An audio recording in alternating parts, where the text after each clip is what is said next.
జనరల్గా గుడ్డి కారం లాంటిది నాలుక్కి అంటితే మంట నషాలానికి తాగుతుంది. అలాంటిది ఒక స్వామీజీ ఒంటి కారం పూసుకుని శాంతిమూర్తుల భక్తులకు దర్శనమిస్తున్నారు. ద్వారకా తిరుమల వెళ్తున్నాం.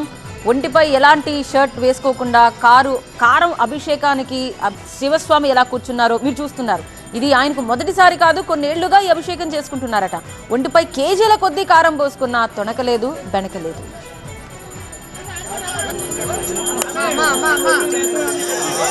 చూస్తున్నారుగా విజువల్స్. 100 కేజీల కారంతో శివస్వామికి అభిషేకం చేస్తున్నారు భక్తులు. ఈ కారం అభిషేకం ఏలూరు జిల్లా దొరసానిపాడులోని శ్రీ శివదత్త ప్రత్యంగిరి ఆశ్రమంలో జరిగింది. సాధారణంగా అభిషేకం అంటే ఆలయాల్లో పాలు, పంచామృతాలు, తేనె, ఇతరత్ర వాటితో ఇలా ఉత్సవమూర్తులకు చేస్తూ ఉంటారు. అది కూడా శిలారూపంలో ఉన్న ఉత్సవమూర్తులకు చేస్తూ ఉంటారు. కానీ ఇటీవల కాలంలో అయితే రాజకీయ నాయకులు, సినిమా స్టార్ల ఫ్లెక్సీలకు కూడా అభిషేకాలు చేయడం కామన్ అయిపోయింది. ఫ్యాన్స్ అవన్నీ కూడా చేస్తూ ఉన్నారు. ఇక్కడ భక్తి వేరు, శివస్వామికి భక్తులు స్వయంగా తెచ్చిన కారంతో అభిషేకం చేయడం వేరు.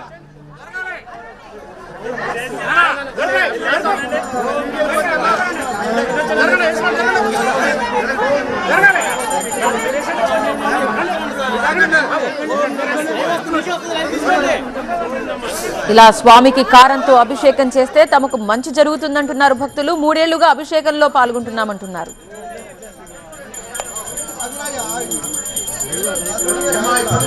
కార్యక్రమం జరుగుతున్నది. అందరూ చూసుకోమాకండి.